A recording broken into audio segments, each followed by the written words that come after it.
Welcome to கல்வி மேடை YouTube channel. இந்த வீடியோவில் ஓஓஎஸ்சி அதாவது out of school children survey டீட்டெயில்ஸை எப்படி டிஎன்எம்இஸ் மொபைல் ஆப்பில் அப்டேட் பண்ணுறது அப்படின்ற பற்றி தான் பார்க்க போகிறோம். அதுக்கு முன்னாடி ஃபஸ்ட்டு ஓஓஎஸ்சி அதாவது அவுட் ஆஃப் ஸ்கூல் சில்ட்ரன்னா யார் அப்படின்றத தெரிஞ்சுக்கிறோம். நம்ம ஸ்கூலில் டிசி வாங்கியிருப்பாங்க. அந்த டிசி வாங்கின ஸ்டூடெண்ட்டு இன்னும் வேறு எந்த ஒரு ஸ்கூல்லையுமே இன்னும் ஜாயின் பண்ணாமல் இருந்தாங்கன்னா அவங்க தான் ஓஓஎஸ்சி ஸ்டூடெண்ட்ஸ், அதாவது அவுட் ஆஃப் ஸ்கூல் சில்ட்ரன். ஏன் அவங்க இன்னும் வேறு ஸ்கூலில் ஜாயின் பண்ணலாம் அப்படின்ற டீட்டெயில்ஸ் எல்லாம் நம்ம கலெக்ட் பண்ணி சர்வே பண்ணி அந்த விவரங்களை டிஎன்எம்இஸ் மொபைல் ஆப், அதாவது டீச்சர்ஸ்க்கு அட்டண்டன்ஸ் அப்டேட் பண்ணிகிட்ருக்கோம் இல்லைங்களா டெய்லியும், அந்த மொபைல் ஆப்பில் வந்து நம்ம அப்டேட் பண்ண சொல்லியிருக்காங்க. அது எப்படி அப்படின்ற பற்றி தான் அந்த வீடியோவில் பார்க்க போகிறோம். அதுக்கு ஃபஸ்ட்டு ப்ளே ஸ்டோர் ஓப்பன் பண்ணிக்கோங்க. ப்ளே ஸ்டோரில் டிஎன்எம்இஸ் அப்படின்னு சொல்லி என்டர் பண்ணிவிட்டு அந்த டிஎன்எம்இஸ் மொபைல் ஆப்பை அப்டேட் பண்ணிக்கோங்க. நான் அப்டேட் பண்ணனால ஓப்பன் பண்ணிடுறேன். ஓப்பன் பண்ணிட்டோம்னா நெக்ஸ்ட்டு லாகின் பேஜ் வந்துடும். அங்கே நம்ம ஸ்கூலோட யூசர் நேம் பாஸ்வேர்ட் போட்டு என்டர் பண்ணி டீச்சர்ஸ்க்கான அட்டண்டன்ஸ் வந்து டெய்லி மார்க் பண்ணியிருப்போம். இதே இடத்துல நம்ம என்ன பண்ணணும்னு கேட்டிங்கன்னா, ஒவ்வொரு டீச்சர்ஸ்க்கும் பார்த்திங்கன்னா இண்டிவிஜுவலாக ஒரு ஐடி கொடுத்துருப்பாங்க அண்ட் பாஸ்வேர்ட் கொடுத்துருப்பாங்க. அந்த ஐடியை என்டர் பண்ணிக்கணும். ஐடி தெரியலை அப்படின்னு சொன்னால் எம்இஸ் பேஜில் போனீங்கன்னா உங்கள் பர்சனல் டீட்டெயில்ஸ் ஓப்பன் பண்ணிங்கன்னா மேலே உங்களுடைய ஐடி இருக்கும். அப்படி இல்லை அப்படின்னு சொன்னால் உங்களுடைய ஐடி கார்டு, டீச்சர்ஸ்க்கான ஐடி கார்டுலேயே இருக்கும். பாஸ்வேர்ட் பார்த்தீங்கன்னா உங்கள் மொபைல் நம்பரோட ஃபஸ்ட்டு 4 டிஜிட் ஆட் கொடுத்துட்டு உங்கள் டேட் ஆஃப் பர்த்தோட இயர் என்டர் பண்ணிவிட்டு சைன்இன் கொடுத்துருங்க. சைன்இன் கொடுத்துட்டிங்கன்னா ஓஓஎஸ்சி அப்படின்னு சொல்லி வந்துடும். அதை கிளிக் பண்ணிக்கோங்க. அதை கிளிக் பண்ணிங்கன்னா நெக்ஸ்ட்டு பிளாக் நேம் கேட்கும். செலக்ட் பண்ணிக்கோங்க. உங்கள் டிஸ்ட்ரிக்டில் இருக்கக்கூடிய பிளாக்ஸ் எல்லாமே ஓப்பன் ஆகும். அதில் உங்கள் பிளாக் எது அப்படின்னு சொல்லி ஓப்பன் கொடுத்துருங்க. நெக்ஸ்ட்டு ஸ்கூல் நேம் கேட்கும். அங்கே கிளிக் பண்ணி உங்கள் ஸ்கூலை நீங்கள் அங்கே கரெக்டாக செலக்ட் பண்ணிக்கோங்க. உங்கள் ஸ்கூல் நேமை செலக்ட் பண்ணிட்டு ஓகே கொடுத்துட்டிங்கன்னா உங்கள் ஸ்கூலில் இருக்கக்கூடிய ஓஓஎஸ்சி லிஸ்ட்டு ஓப்பன் ஆயிரும். அதாவது நம்ம ஸ்கூலில் லாஸ்ட் இயர் அல்லது அதுக்கு முந்தின வருஷம் வந்து டிசி வாங்கின ஸ்டூடெண்ட்டு வேறு எந்த ஒரு ஸ்கூல்லையும் இன்னும் ஜாயின் பண்ணாத ஸ்டூடெண்ட்டோட நேம் லிஸ்ட் எல்லாமே வந்துடும். அவன் ஏன் இன்னும் ஜாயின் பண்ணாமல் இருக்கே அப்படின்ற சர்வே டீட்டெயில்ஸை நம்ம என்ன பண்ணணும்னு கேட்டிங்கன்னா இங்கே ஆட் பண்ண வேண்டியதாக இருக்கும். இப்போ ஃபஸ்ட்டு ஒரு ஸ்டூடெண்ட் இருக்கான். அங்கே அவன் கீழே இருக்கக்கூடிய அந்த ஆட் சர்வேவை கிளிக் பண்ணிக்கோங்க. கிளிக் பண்ணிங்கன்னா ஸ்டூடெண்ட்ஸோட பேசிக் டேட்டா இருக்கும். ஸ்டூடெண்ட் நேம் வந்துடும், அட்ரஸ் வந்துடும். அதுக்கடுத்து தேர்ட் பார்த்தீங்கன்னா whether the child is differently ஏபிள்டுன்னு கேட்டிருப்பாங்க. எஸ் கொடுத்தீங்கன்னா ஒரு சில ஆப்ஷன்ஸ்லாம் கொடுத்துருப்பாங்க. அதில் சரியான ஆப்ஷன்ஸ் எது அப்படின்றத நீங்கள் செலக்ட் பண்ணிக்கணும். இல்லை அப்படின்னு சொன்னால் நீங்கள் நோ கொடுத்துட்டு நெக்ஸ்ட் இதுக்கு போய்க்கிடலாம். அதுக்கடுத்து கோவிட் டேட்டா அப்படின்னு சொல்லி கொடுத்துருப்பாங்க. அதாவது சில்ட்ரனோட ஸ்டூடெண்ட்டோட பேரண்ட் வந்து கோவிட்-19னால டெத் ஆகிட்டாங்களா அப்படின்னு சொல்லி கேட்டிருப்பாங்க. எஸ் கொடுத்தீங்கன்னா டீட்டெயில்ஸ் கேட்பாங்க. ஃபாதரா மதரா இல்லை 2 பேருமே இறந்துட்டாங்களா அப்படின்னு சொல்லி கேட்டிருப்பாங்க. நீங்கள் கரெக்டானதை ஒன்றா செலக்ட் பண்ணிட்டு ஓகே கொடுத்துக்கோங்க. இல்லை அப்படின்னு சொன்னால் நோ கொடுத்துக்கோங்க. அதுக்கடுத்து தான் பார்த்தீங்கன்னா ஓஓஎஸ்சி டேட்டா அப்படின்னு சொல்லி கேட்டிருப்பாங்க. இந்த ஸ்டூடெண்ட் வந்து நியூலி ஐடென்டிஃபை பண்ணியிருக்கீங்களா இல்லை ஏற்கனவே வந்து அவுட் ஆஃப் ஸ்கூல் சில்ட்ரனா அப்படின்னு சொல்லி கேட்டிருப்பாங்க. இங்கே கிளிக் பண்ணிங்கன்னா நியூலி ஐடென்டிஃபைனா நியூவை கிளிக் பண்ணிக்கோங்க.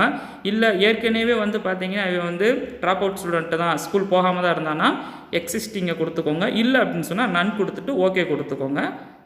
அதுக்கடுத்து பார்த்தீங்கன்னா ரீசன் ஃபார் ட்ராப் அவுட் அப்படின்னு சொல்லி கேட்டிருப்பாங்க. அதை கிளிக் பண்ணிக்கோங்க. அதை கிளிக் பண்ணிங்கன்னா நிறைய ரீசன்ஸ் கொடுத்துருப்பாங்க.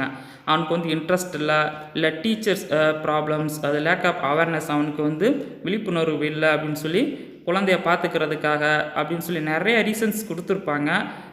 லேபராக இருக்கலாம் அப்படின்னு ஏதோ இதில் உங்களுக்கு சரியான ரீசன்ஸ் எதுவோ அதை நீங்கள் ஓகே கொடுத்துக்கோங்க. ஓகே கொடுத்துட்டீங்க அப்படின்னு சொன்னால் நெக்ஸ்ட்டு பார்த்தீங்கன்னா நீங்கள் எக்ஸிஸ்டிங்கை செலக்ட் பண்ணியிருந்தீங்கன்னா ப்ரெசன்ட் ஸ்டேட்டஸ் ஆஃப் த சைல்டுன்னு கேட்டிருப்பாங்க. கிளிக் பண்ணிங்கன்னா அவன் வந்து கண்டினியூவிங் த ஸ்பெஷல் ட்ரைனிங் கொடுத்துட்ருக்கோம். இல்லை ட்ராப் அவுட் ஆகிட்டான் அப்படின்ற டீட்டெயில்ஸ் பார்த்துக்கோங்க. அது எது சரியானதோ பார்த்து செலக்ட் பண்ணிக்கோங்க.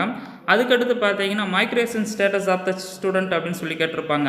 இன்கமிங் ஸ்டூடெண்ட்டா இல்லை அவுட் கோயிங் ஸ்டூடெண்ட்டா, நாட்டிய மைக்ரண்ட் ஸ்டூடெண்ட்டா, அதாவது வேறு ஒரு ஒன்றியத்திலிருந்தோ அல்லது வேறு ஒரு மாநிலத்திலிருந்தோ மாவட்டத்திலிருந்தோ வந்திருந்தானா இன்கமிங் ஸ்டூடெண்ட், இங்கேருந்து வேறு ஒரு ஒன்றியத்துக்கோ மாவட்டத்துக்கோ போயிருந்தானா அவுட் கோயிங் ஸ்டூடெண்ட் அப்படின்னு செலக்ட் பண்ணிக்கிறோம். இல்லை அப்படின்னு சொன்னால் ஒரே ஒன்றியத்துக்குள்ளேயே தான் இருக்கான் பட் போகாமல் இருக்கானா நாட்டிய மைக்ரண்ட் ஸ்டூடெண்ட் அப்படின்னு சொல்லி கிளிக் பண்ணிக்கோங்க.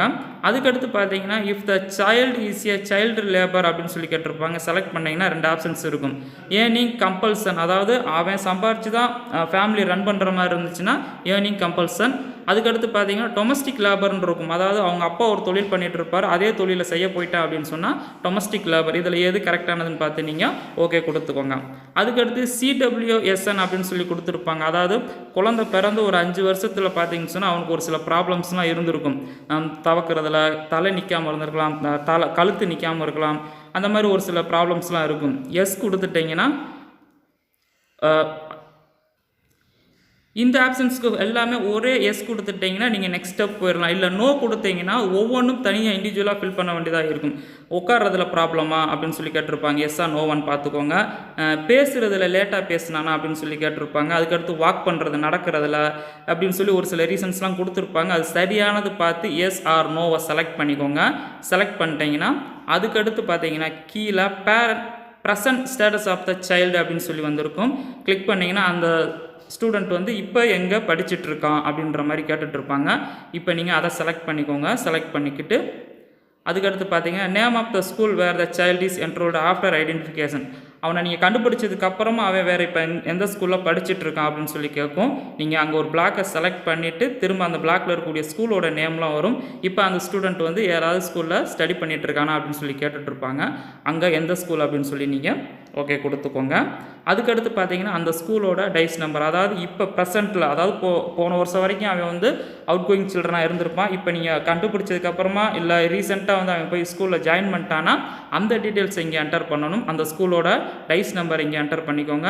அட்மிஷன் நம்பர் என்டர் பண்ணிக்கோங்க இங்கே. அதுக்கடுத்து பார்த்தீங்கன்னா whether the child is studying in formal school through direct enrolment or special training சென்டர்னு இருக்கும். அதை கிளிக் பண்ணிங்கன்னா அவன் டேரெக்டாக போனான்னா ஸ்பெஷல் ட்ரைனிங்கான்னு கேட்டிருக்கும். இதில் சரியானதை பார்த்து ஃபில் பண்ணிக்கோங்க. அதுக்கடுத்து பார்த்தீங்கன்னா location of the special training centre, அதாவது பார்த்தீங்கன்னா அந்த ஐடி ஸ்டூடெண்ட் அந்த மாதிரி ஸ்டூடெண்ட்டுக்கெலாம் பார்த்தீங்கன்னா ஒவ்வொரு பிளாக்லேயும் சரி ஒரு ஸ்பெஷல் ஸ்கூல் ட்ரைனிங் சென்டர் இருக்கும். அது என்னன்னு பார்த்து நீங்கள் இதை செலக்ட் பண்ணிக்கோங்க. அதுக்கடுத்து அடிஷ்னலாக ஏதாவது ரிமார்க்ஸ் இருந்துச்சுன்னு சொன்னால் உங்களுடைய ஆன்சரை என்டர் பண்ணிட்டு சப்மிட் கொடுத்துருங்க. இப்படி ஒவ்வொரு ஸ்டூடெண்ட்டுக்கு நீங்கள் என்ன பண்ணணும்னு கேட்டிங்கன்னா அந்த OOSC ஸ்டூடெண்ட்டுக்கு நீங்கள் அப்டேட் சர்வே பண்ணி நீங்கள் அப்டேட் பண்ணி சப்மிட் பண்ண வேண்டியதாக இருக்கும். ஸோ இந்த வீடியோ உங்களுக்கு ரொம்ப யூஸ்ஃபுல்லாக இருந்திருக்குன்னு நினைக்கிறேன்.